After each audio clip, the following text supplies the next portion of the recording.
길르앗에 우거하는 자 중에 디셉 사람 엘리야가 아합에게 말하되 내가 섬기는 이스라엘의 하나님 여호와께서 살아계심을 두고 맹세하노니 내 말이 없으면 수년 동안 비도 이슬도 있지 아니하리라 하니라.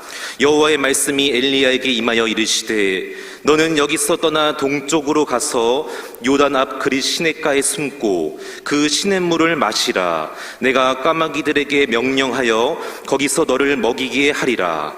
그가 여호와의 말씀과 같이 하여 곧 가서 요단 앞 그릿 시냇가에 머물매 까마귀들이 아침에도 떡과 고기를 저녁에도 떡과 고기를 가져왔고 그가 시냇물을 마셨으나 땅에 비가 내리지 아니하므로 얼마 후에 그 시내가 마르니라. 아멘. 목욕탕이 흔하지 않던 옛날 작은 시골 마을에서 한 청년이 결혼을 하게 되었습니다. 장가를 가면서 한 번도 가보지 않은 목욕탕에 가서 목욕을 하고 가야 되겠다 하고 목욕탕을 갔는데 웬일입니까? 목욕탕에 사람들이 많이 있어서 그가 생각하기를 나도 생전 처음 장가 가려고 목욕탕 왔는데 장가 가려고 하는 사람이 참 많이 있구나, 그렇게 생각했다는 겁니다. 사람은 자기 기준으로 이렇게 생각합니다. 자기 기준에 맞으면 잘했다고, 자기 기준에 맞지 않으면 틀리다고 생각합니다. 자기가 체험했던 경험을 가지고 옳다 그리다고 판단할 때가 많고요, 또 일반적인 상식을 갖고 모든 걸 판단할 때가 많습니다. 그런데 성경에 보게 되면 우리가 가지고 있는 지식이나 경험이나 상식으로 세상을 이끌어간 것이 아니라 하나님은 전혀 우리가 다른 방법을 가지고 세상을 이끌어간 걸 보게 됩니다. 세상의 사람들은 항상 많이 배우고 가문이 좋고 또 어떤 좋은 조건이 있는 사람들이 큰일을 한다고 생각합니다. 그런데 성경은 그렇게 말하지 않습니다. 하나님은 우리와 전혀 다른 방법, 다른 생각 갖고 사람을 쓰시고 이끌어 가신 겁니다. 오늘 본문에 보게 되면 엘리야라고 하는 분이 나오게 되는데 그분을 사용하는 것을 보면 확실히 하나님의 방법이 무엇인지 알 수 있습니다. 엘리야는 갈멜산에 올라가서 바알의 선자 450명과 더불어서 거의 승리했던 사람이고요, 7번 간절히 기도해서 3년 반 동안 가뭄을 해결했던 사람입니다. 자기를 도왔던 사르밧 가부의 아들이 죽었을 때 살게 했던 능력의 사람이었습니다. 그러면 과연 엘리야는 환경이나 조건이나 모든 게 뛰어난 사람인가? 오늘 본문에 보면 그렇지 않습니다. 야고보서 5장 17절에 의하면 엘리야는 우리가 성정이 같은 사람이다, 그렇게 말했어요. 성정이 같다는 말은 똑같다는 거니. 우리가 기쁠 때 웃는 것처럼 엘리야도 기쁠 때는 웃었습니다. 우리가 슬플 때 슬퍼하는 것처럼 엘리야도 슬픔의 일을 당하면 슬퍼했습니다. 괴로울 때 다 괴로워하는 것처럼 엘리야도 똑같이 괴로워할 때가 있었습니다. 엘리야는 우리가 다른 게 똑같은 사람이었습니다. 그렇다고 자라는 환경이나 배경이 우리보다 더 뛰어나냐? 그렇지 않습니다. 오늘 본문에 보게 되면 엘리야의 출생 배경에 대해서 이야기가 나오는데요, 한번 1절 말씀 다 같이 한번 읽어볼까요? 열왕기상 17장 1절 말씀 다 같이 한번 읽겠습니다. 시작. 길르앗의 우간 자 중에 디셉 사람 엘리야가 아합에게 말하되 내가 섬긴 이스라엘의 하나님 여호와께서 살아계심을 두고 맹세하노니 내 말이 없으면 수년 동안 비도 이슬도 있지 아니하리라 하니라. 아멘. 이 짧은 기절 안에 엘리야의 모든 것이 다 드러나 있습니다. 위대하신 하나님의 선지자 엘리야의 프로필은 너무도 간단합니다. 일반적으로 성경을 통해서 보게 되면 이렇게 쓰임받았던 삶의 출생이라든가 부모라든가 어떤 배경이라든가 이런 게 다 나오게 되는데 오늘 본문에 와서는 그런 게 전혀 없어요. 디셉 사람 엘리야라고 되어 있습니다. 디셉이라고 하는 것은 오늘 본문에만 나옵니다. 성경 가운데 디셉은 바로 여기만 나오는 거예요. 그만큼 알지도 못한 동네고요, 지금도 길르앗이라고 하는 촌동네에 사는 엘리야를 주께 쓰셨던 것을 보게 됩니다. 엘리야는 모세처럼 어렸을 때 궁중에서 자란 사람도 아닙니다.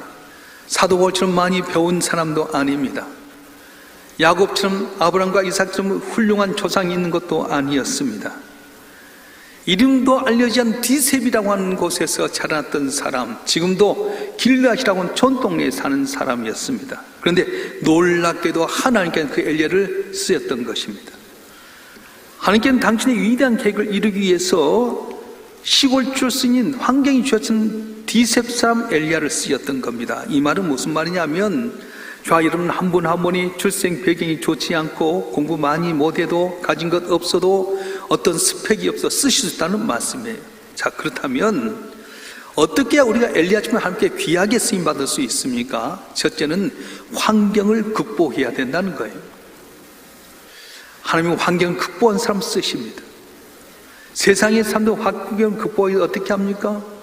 권력을 찾아가고 물질을 찾아가고 사람을 찾아가고 자기 지식과 경험을 의지할 때가 많습니다. 그런데 오늘 엘리야의 모습을 보게 되면 어떻습니까? 엘리야는 솔로몬 때 나라가 두 동강이 돼서 아들 때 르호보암이라고 하는 아들과 여로보암이라는 장군이 세운 북쪽 이스라엘과 남쪽 유다가 있었는데, 이 북쪽 이스라엘 왕국에서 섬겼던 분이 선지자 역할을 했던 분이 바로 엘리야였어요. 근데 이 북쪽 이스라엘은 어떻게 되느냐? 초대왕 여로보암부터 시작해서 나답, 바사, 엘라, 시므리, 오므리까지 다 악한 왕들이 다스리고 있었습니다. 6대 왕이었던, 오늘 본문에 나온 7대 왕이었던 아합의 아버지 오므리는 어떤 사람이냐 한번 보겠습니다. 열왕기상 16장 25절 말씀 다 같이 한번 읽어보겠습니다. 열왕기상 16장 25절 시작. 오므리가 여호와 보시기에 악을 행하되 그 전에 모든 사람보다 더욱 악하게 행하여. 이 오므리라고 하는 왕은 모든 사람이 악하게 행했다는 거예요. 그런데 그 아들 아합은 어떻습니까? 열왕기상 16장 33절 말씀 한번 읽어보겠습니다. 열왕기상 16장 33절 시작. 또 아세라상을 만들었으니 그는 그 이전에 이스라엘 모든 왕보다 심히 이스라엘 하나님 여호와를 노하시게 하였더라. 아버지 아망도 심히 악한 왕이었는데 그 아들 이 아방은 더 심히 악을 행하여 하나님을 노하시게 만들었다, 그런 말이에요.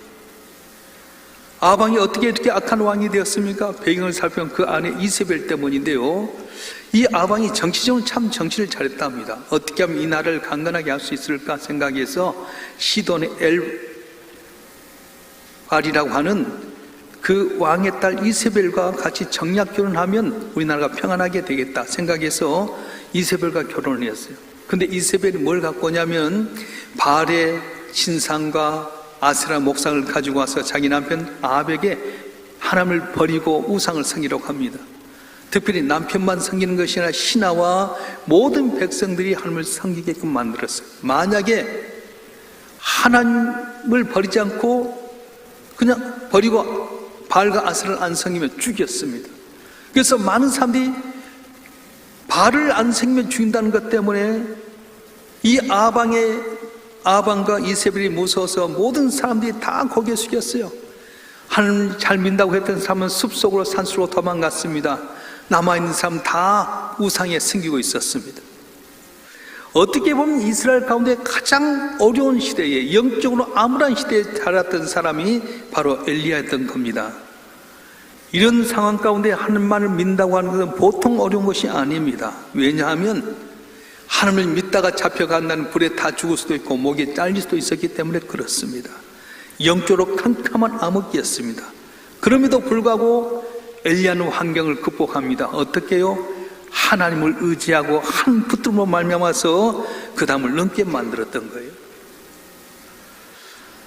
유럽의 한 박물관에 가게 되면 유명한 그림이 있는데 마귀하고 사람이 장기를 두는 그런 내용이랍니다. 그런데 그 그림을 보게 되면 마귀가 장이야 하고 장을 딱 쳤는데 외통수가 같아서 사람의 머리를 극적극적하는 그런 그림이라요. 그런데 제목이 뭔지 아십니까? 최후의 한 수는 언제나 남아있다, 그런 내용이었습니다. 장기의 애통수를 맞아서 끝난 것 같지만 최후의 한 수는 언제나 남아있다, 그런 제목입니다. 때때로 우리 삶을 보면 마지막인 것 같습니다. 모든 것 끝난 것 같습니다. 그런데 여러분 기억할 것은 최후의 한 수는 남아있다는 거예요. 지금 질병 때문에 괴로움 당하고 있습니까? 지금 사업이 어렵다고 낙심하고 있습니까? 여러분 자녀가 공부 못한다고 꿈을 포기하고 있지는 않습니까? 지금 가난하다고, 취직이 안 된다고, 사업이 부도날 것 같아서 어려워합니까? 염려하지 마세요. 마지막 한숨 남아있다는 거예요. 우리는 하나님이 살아계십니다. 하나님이 도와주시면 내가 어려운 환경을 넘을 줄 믿습니다. 하나님이 역사하면 역전시킬 수 있습니다. 역전의 용장이신, 역전의 명수이신 하나님이 동행하시면 능치 못함이 없는 은혜로 담을 넘을 수 있다는 거예요. 예수님이 십자가로 처지는 고난을 앞에 두고 너무 힘들어서 겟세마네 동산에서 기도합니다. 할 수만 있으면 이 장이 지나가게 하옵소서. 내 온대로 마옵시고 아버지 온대로 하옵소서. 그리고 십자가에 못 박혀 죽어 끝난 줄 알았어요. 근데 3일 만에 하나님께서는 그 아들 예수를 살게 만드셔서 부활의 첫 열매가 되게 하시고 하늘에 있는 자와 땅 위에 있는 땅 아래에 모든 자가 예수 이름으로 무릎을 꿇게 하는 은혜를 베푸셨던 겁니다. 오늘 우리 환경이 너무 어렵습니다. 경제도 어렵고요, 너무 상황이 어렵습니다. 한 분 하면 끝날 것 같은 환경이 있을 수 있습니다. 어떻게 담을 넘습니까? 하나님 의지하고 하나님 바라보고 나가게 되면 역전시킨 하나님께 여러분 환경을 변화시킬 줄 믿습니다. 할렐루야. 이스라엘 백성들이 블레셋의 골리앗 앞에 벌벌 떱니다. 이젠 끝난 것 같았습니다. 하나님을 모욕하고 이스라엘 백성을 저주하는 골리앗 앞에 이스라엘 백성은 다 오금이 절해서 아무 짓도 못합니다. 그런데 아버지 심부름차 형들을 만나러 왔던 다윗이 이걸 듣고 어떻게 합니까? 마음속에 뜨거운 열정이 생겼어요. 골리앗 앞에 나가서 말합니다. 넌 칼과 단창으로 나오지만 나는 만군의 여호와 이름으로 나가노라. 전쟁은 하나님께 속했으니 하나님 너를 내 손에 붙였느니라. 골리앗은 백들째 같은 창틀을 갖고 있었고 백전노장이었는데 골리앗은 어떻습니까? 물맷돌 5 가운데 단 하나 가지고 물매를 던졌는데 이 물매로 다윗의 이마를 정통 맞춰서 쓰러지게 하고 골리앗의 칼로 골리앗을 목을 베는 놀라운 기적이 있었던 겁니다. 오늘 또 환경 어렵습니다. 근데 환경을 뛰어넘는 자가 복을 받는데 어떻게 넘습니까? 하나님만 바라보고 하나님 의지하면 오늘 또 우리에게 복 주시길 원하시는 하나님께 여러분 환경을 다 평탄케 하시고 환경을 뛰어넘어 쓰임받는 귀한 은혜를 주실 줄 믿습니다. 주실 줄 믿습니다. 주실 줄 믿습니다. 오늘 본문의 말씀에 보게 되면 우리 1절 말씀 다시 한번 읽어보겠습니다. 우리 1절 말씀 다시 한번 보겠습니다. 시작. 길르앗의 우관자 중에 디셉 사람 엘리야가 아합에게 말하되 내가 생명의 이스라엘의 하나님 여호와께서 살아계심을 두고 맹세하노니 내 말이 없으면 수년 동안 비도 이슬도 있지 아니하리라 하니라. 아멘. 무슨 말이냐면 엘리야는 타협하지 않았습니다. 하나님 어떤 사람 쓰십니까? 세상과 타협하지 않는 사람을 쓰십니다. 엘리야 시대는 아방이나 이세벨 왕하고 모서서 다 거기 고개 숙여버렸어요. 하나님만 믿어야 될 텐데 다 바르게 무릎 꿇었습니다. 다 도망가 버렸습니다. 엘리야가 말하기를 하나님이여 나는 죄에 대한 열심히 특심하여서 바르게 무릎 꿇지 않는 사람은 나 혼자뿐입니다. 그럴 정도로 다 드러난 현상 가운데 다 바르게 무릎 꿇어버리고 도망가 버렸어요. 그런데 바르게 무릎 꿇지 않는 7,000명을 남겨놓았던 것처럼 하나님은 타협하지 않는 사람 통해 역사하신다는 겁니다. 1절에 말씀했던 것처럼 내 말이 없으면 수년 동안 비도 이슬로 있지 아니하리라 하니라. 굉장히 위험한 행동입니다. 모두가 다 바알을 의지하고 아세라를 의지하고 있는데 이 엘리야만큼 하나님의 말씀을 전하는 거예요. 만약에 이 아방에 가서 하나님 말씀을 전했을 때 잡히면 목이 잘려 죽을 수도 있고 불에 태워 죽을 수도 있는데 담대히 하나님께 나가서 하나님의 이름을 선포하는 겁니다. 그리고 담대히 이야기합니다. 전능하신 만왕의 왕 만주의 준 오직 여호와 하나님 한 분뿐입니다. 바알은 살아있는 신이 아닙니다. 아세라는 죽어있는 목상입니다. 하나님께서 하나님 등진 이 나라에게 비도 이슬도 내리지 아니하게 하겠습니다. 그렇게 선포했던 겁니다. 여러분 혹시 예수 믿으면서 내가 직장생활 가운데서 혹시 왕따 당할까 봐서 예수 믿고 안 나타나는 분 계십니까? 혹시 사업하면서 세상 탈 비 맞추기 위해서 주일날도 빠지고 골프 치러 가는 사람 없습니까? 경쟁의 업체에 뒤지지 않기 위해서 수단 방법 가리지 않고 세상적인 방법으로 살고 있지는 않습니까? 이런 게 바로 타협한다는 거예요. 어떤 집사님이 이제 설렁탕 가게를 내려고 하면서 하나님께 깊이 기도합니다. 하나님, 어떻게 하면 내가 설렁탕 가게를 잘할 수 있을까요? 근데 그 마음속에 오는 감동이 마태복음 6장 33절, 네가 남에게 대접을 받고자 한 대로 너도 남을 대접하라, 이 말씀이 떠올라서 그렇습니다. 내가 대접받고자 한 대로 내가 남을 대접하겠습니다. 그리고 두 가지 목표를 정했는데, 제일 좋은 재료를 써야 되겠다, 두 번째는 정성을 다해서 설렁탕을 끓여야 되겠다, 그렇게 생각하면서 가장 좋은 비싼 것 가지고 정성을 다해 설렁탕을 끓였어요. 한 6개월 지나면서 적자가 나기 시작합니다. 손님이 오지 않습니다. 그때 마침 한 5분 정도 떨어진 거리에 있는 설렁탕 가게, 잘 되는 설렁탕 가게 사장이 왔어요. 설렁탕 가게 어쩌냐고. 어렵습니다. 그러냐, 내 비법을 알려줄 테니까 하세요. 우리 가게는 이렇게 해요. 설렁탕 할 때에 커피에서는 프리마를 약간 거기다 섞으면 더 고소하고 진하게 우려진 것 같습니다. 그렇게 하면 경비도 절감됩니다. 흔들렸어요. 그래, 좋은 재료 하다 보니까 적자인데 좀 바꿔볼까? 그럼 기도하는데 마음속에 처음 시작할 때 그 마음이 오는 거야. 네가 남에게 대접을 받고자 한 대로 너도 남을 대접하라. 그래서 하나님, 그러겠습니다. 내가 설렁탕, 좋은 설렁탕 먹고 싶은 마음처럼 나도 좋은 설렁탕 만들겠습니다. 꾸준히 비싼 재료를 갖고 정성을 다해서 설렁탕 끓였답니다. 근데 한 1년 지나고 나니까 소문나기 시작했어요. 손님들 오기 시작하는데 줄 서서 손님이 있을 정도로 잘 됐답니다. 그리고는 1호, 2호, 3호, 4호점 내면서 원하던 집도 사게 되고 사업도 잘 됐다는 이야기가 있습니다. 세상은 하나님의 법칙이 아니라 사람의 법칙으로 살려고 할 때가 많습니다. 세상 사람은 변칙적인 방법을 통해서 성공할 수 있다고 생각합니다. 그런데 성경은 뭐라고 말씀합니까? 세상과 타협하지 말라고 말씀하요. 세상 본받지 말라고 말씀하는 거예요. 할렐루야. 로마서 12장 2절 말씀 한번 읽어볼까요? 로마서 12장 2절 말씀 시작. 너희는 이 세대를 본받지 말고 오직 마음을 새롭게 함으로 변화를 받아 하나님의 선하시고 기뻐하시고 온전한 뜻이 무엇인지 분별하도록 하라. 아멘. 이 세대를 본받지 말아라, 이 세상과 타협하지 말라 말씀하셨습니다.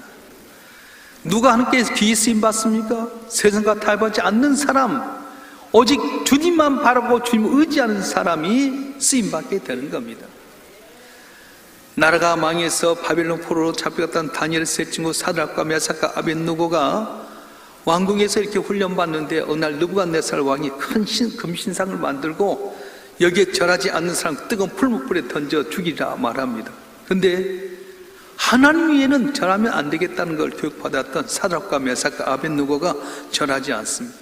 그때 옆에 있는 사람들이 말합니다. 사드락과 메삭과 아벳느고는 왕의 신상에 절하지 않습니다. 데려오너라. 내가 어찌해서 내 금신상에 절하지 않느냐? 여호와 하나님 한 분 외에는 절할 사람이 없습니다. 왕의 신상이 떠도 안 됩니다. 너가 그렇다면 풀무불에 던져내리라. 왕이시여, 왕이 풀무불에 열지라도 하면 우리를 살리실 겁니다. 그리하지 아니할지라도 우리는 하나님 외에 다른 것에 타협하지 못합니다. 그래서 느부갓네살 왕이 화가 나가지고 뜨거운 풀무 가운데 집어여라. 풀무불 3배나 더 뜨겁게 해라. 풀무불을 던졌어요. 근데요, 하나님의 천사를 통해서 풀무불 가운데 딱 지켜주었어요. 느부갓네살 깜짝 놀랍니다. 아니, 어떻게 됐느냐? 3명을 였는데 4사람이 살아 있습니다. 그래서 그 풀무 가운데 건짐받아서 더 귀히 쓰임 받았어요. 우리가 다니엘의 이야기를 알지만 다니엘은 언제나 하나님 향해서 하루에 3번씩 예배를 드렸는데요, 시기 질투했던 사람들이 아하수르 왕에게 고레스 왕에게 팍 침소를 이었습니다. 왕이시여, 왕의 다른 신에게 절하거나 묻는 자가 있으면 사자굴에 이렇게 하시옵소서. 그렇게 의인을 찍었습니다. 이걸 알고도 다니엘이 하루에 3번씩 함께 예배하는 가운데 덜커덕 걸렸습니다.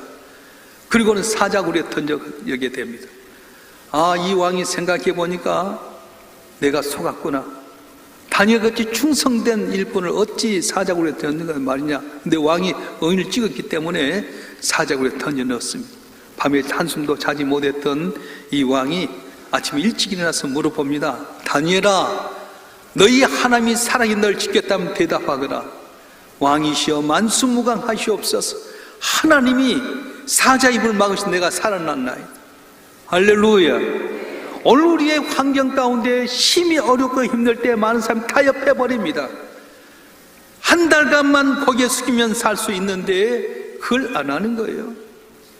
세상과 타협해버리고 세상과 손잡으면 살 것 같으면 그건 망하는 길입니다. 우리 성도는 어떻게 해야 됩니까? 오직 전능하신 하나님, 만왕의 왕이요 만주에 주신 하나님만 바라보고 세상과 타협하지 않고 거룩한 모습을 지니게 될 때 하나님 은혜를 주시고 잘되게 하시고 복을 내려 주실 줄 믿습니다. 할렐루야. 하나님이 쓰신 사람은 어떻습니까? 하나님 의지해서 환경을 극복한 사람, 세상과 타협하지 않고 오직 주님만 의지하는 사람을 쓰십니다. 특별히 하나님 말씀에 순종한 사람을 하나님 쓰신다고 말씀하셨습니다. 하나님은 누굴 쓰십니까? 순종한 사람 쓰신다는 거예요. 말씀에 순종해서 순교할 각오를 갖고 나가는 이 엘리야, 하나님의 말씀이 없으면 수년 동안 비가 내리지 않고 이슬도 내리지 않겠습니다. 담대히 선포합니다. 그런데 하나님께서 이런 엘리야를 말씀하시는데요, 오늘 읽어보기 3절과 4절 말씀 한번 읽어볼까요? 열왕기상 17장 3절 4절 시작. 너는 여기서 떠나 동쪽으로 가서 요단 앞 그릿 시내가에 숨고 그 시내물을 마시라. 내가 까마귀에 명령하여 거기서 너를 먹이게 하리라. 아멘. 하나님께서 엘리야에게 그릿 시내가에 숨으라고 말씀합니다. 모두가 바알에게 고개 숙였습니다. 아세라 목상을 섬기고 있습니다. 무서워 떠는 자는 다 숨었습니다. 모든 이스라엘 백성들이 엘리야를 바라보고 있는데 하나님께서 그릿 시내가로 숨어라? 엘리야 입장에서 아마 이렇게 표현했을 거예요. 여러분만이 엘리야라면 어떻게 할 것 같아요? 하나님, 주의 일꾼으로 쓰임받게 하려면 좀 이 과정이 지나고 난 다음에 쓰임받게 하시지 왜 이때 나로 그릿 시내가에 숨으라 합니까? 모두가 다 바알과 아세라에 고개 숙였고요, 다 뿔뿔이 흩어 숨었는데 나만 바로 이스라엘 백성들이 나도 숨어버리면 어떻게 합니까? 내가 먹고 살기 위해서 선지자 합니까? 내가 의지할 것 없어서 선지자 노릇한 겁니까? 한 말씀 잘 전하기 위해서 하는 건데 왜 나로 하여금 그릿 시내가에 숨어서 쪽팔리게 만드는 겁니까? 엘리야 입장에서 보면 하나님의 명령이 이해가 되지 않았습니다. 그릿 시내가에 심으라고 하는 이유도 설명도 없습니다. 단지 그릿가에 시내가에서 심으라고 말씀합니다. 지금 엘리야에게 필요한 것은 아합에게 싸울 수 있는 용기가 필요한 것 아닙니다. 내 목숨 걸고 최선을 다하고 있는 순교가 필요한 것이 아니라 하나님의 말씀에 순종하는 것이 바로 필요했던 것입니다. 그릿이라고 하는 말은 원래는 단절이란 뜻이에요. 세상과 단절되어서 가서 보면 먹을 것도 없고 사람도 없는 것이 바로 시내가입니다. 그런데 엘리야는 어떻게 합니까? 오늘 5절 말씀 보겠습니다. 5절 말씀 시작. 그가 여호와의 말씀과 같이 하여 곧 가서 요단 앞 그릿 시내가에 머물매. 아멘. 이해가 되지 않는 명령이었지만은, 자기 기준과 맞지는 않았지만은, 순종할 수 있는 명령이 아니었지만 하나님 말씀에 온전히 순종해서 그릿 시내가에 가서 머물게 됩니다. 가서 봤더니 먹을 것도 없고 준비한 사람도 없었습니다. 아무것도 없고 시내물만 졸졸졸졸 흐르고 있었습니다. 그런데 어디선가 까마귀 떼들이 아침과 저녁에 떡과 생선을 물어다 주었어요. 까마귀 한 마리가 아니라 까마귀들이 떡과 생선을 가지고 와서 굶주린 그 가정 속에 엘리야는 굶주리지 아니하겠다고 했습니다. 상식에 맞지 않습니다. 까마귀는 식탐이 많은 새여서 썩은 시체도 하나도 남기지 않고 다 먹는 새인데, 그 새가, 까마귀가 떡과 고기를 가져다가 순수하게 주었다? 이해가 되십니까? 그릿 시내가에 숨어서 까마귀의 도움을 받아간 엘리야는 중요한 사실을 알게 됩니다. 아, 떡이 없어도 살 수 있구나. 돕는 사람 없어도 살 수 있구나. 하나님이 함께하면 어려운 환경 가운데서 넉넉히 이길 수 있겠구나. 그걸 경험하게 되었던 거예요. 할렐루야. 엘리야는 그리 시내가에서 순종함으로 말미암아 쓰임받는 준비를 했던 것입니다. 우리는 어떻습니까? 하나님 말씀을 들을 때 이 핑계 저 핑계 될 때가 많습니다. 권사님 전도하러 나오세요. 아이고 애들 보니까 못 나와요. 나와서 기도하십시다. 그럼 아이고 피곤했어요. 좀 이렇게 하십시다. 뭐 때문에요? 핑계 대고요. 여러 가지로 거절할 때가 많아요. 근데 여러분 기억할 것은 말씀에 따르지 않는 것만 불순종하는 것이 아니라 지체하는 것도 불순종이라는 거예요. 말씀대로 살지 않는 것만 불순종이 아니라 핑계대고 하지 않는 것, 지체하는 것도 바로 불순종이라는 겁니다. 조금 전에 읽었던 5절 말씀 다시 한번 읽어볼까요? 1항상 17장 5절 말씀 한번 다시 띄워주세요. 시작. 그가 여호와의 말씀과 같이 하여 곧 가서 요단 앞 그릿 시냇가에 머물매. 아멘. 그리 시냇가에 가서 거해라 하니까 곧 가서 그리 시냇가에 심어 거했습니다. 세상과 단절된 곳, 아무도 없는 곳, 돌 수 있는 손길 하나 없는 그곳에 갔더니 역시 내 생각과 같이 먹을 것도 없고 돕는 손길도 없었지만 하면 까마귀를 통해서 먹을 것을 조달해 주시고요, 담을 넘게끔 만들었던 것입니다. 우리가 왜 함께 쓰임받지 못합니까? 왜 함께 복을 받지 못한 겁니까? 주의 말씀이 있음에도 불구하고 내 생각, 경험, 내 상식 갖고 살다가 순종하지 못하니까 쓰임받지 못하고 복받지 못하게 된다는 것입니다. 사람들은 항상 학력이라든가 경험이나 가문 등의 외적인 조건이 훌륭한 사람들이 쓰임받는다고 생각합니다. 그런데 하나님의 사용하는 사람은 전혀 다릅니다. 아무리 환경이 어려워도 하나님을 의지하고 나가면 하나님께 내 환경을 다 해결해 줄 줄 믿습니다.